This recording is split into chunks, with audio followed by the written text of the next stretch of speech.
Because I've had a cervical fusion myself, my patients obviously always ask me, what's it like? What's it like after surgery?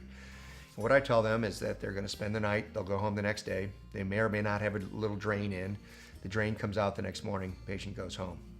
If you've had a fusion, you're going to be wearing a collar when you're in a car, when someone else is driving, and I would recommend as much as possible in the first month to have somebody else drive. Wear your collar and a 3-point restraint. Make sure the headrest hits you right in the back of the head for safety. Because if you're in a wreck after a fusion, you're going to want to have that collar on. But I also say that you don't need to wear the collar in a safe environment, meaning put it on right before you're going to have an accident. Sounds like a bit of a joke, but that's kind of how it is. If you're sleeping, you're not going to be in an accident, so don't wear the stupid collar. But if you're going to be out in public, in a car, in some somewhat dangerous area, on a boat, wear it. Because if you're in a wreck, you're going to want to have it on.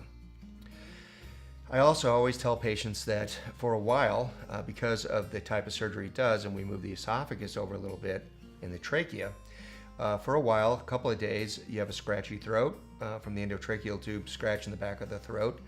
And for a while, when you swallow, it feels like a speed bump. It really does.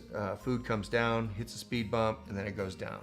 That area where it slows down is where we touch the esophagus in order to do the surgery. It's not functioning correctly yet.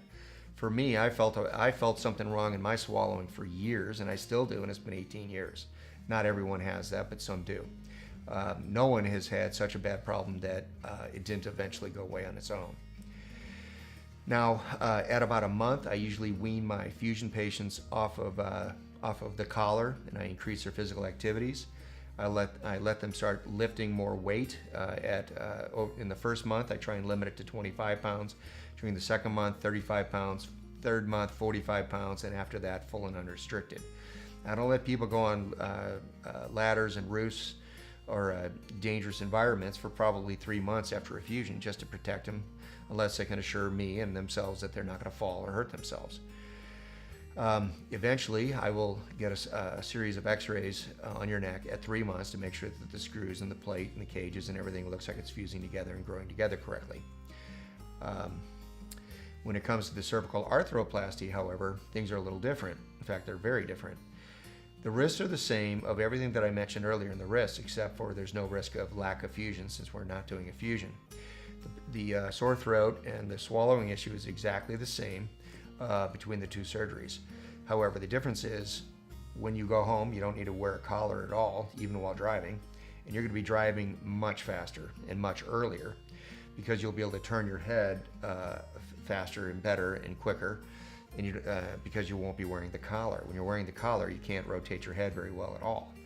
So no collar, you can rotate your head, you're safer in the car, and as soon as you're off narcotics, you're legal and probably safe to drive. Most people are off narcotics on both surgeries in around a week.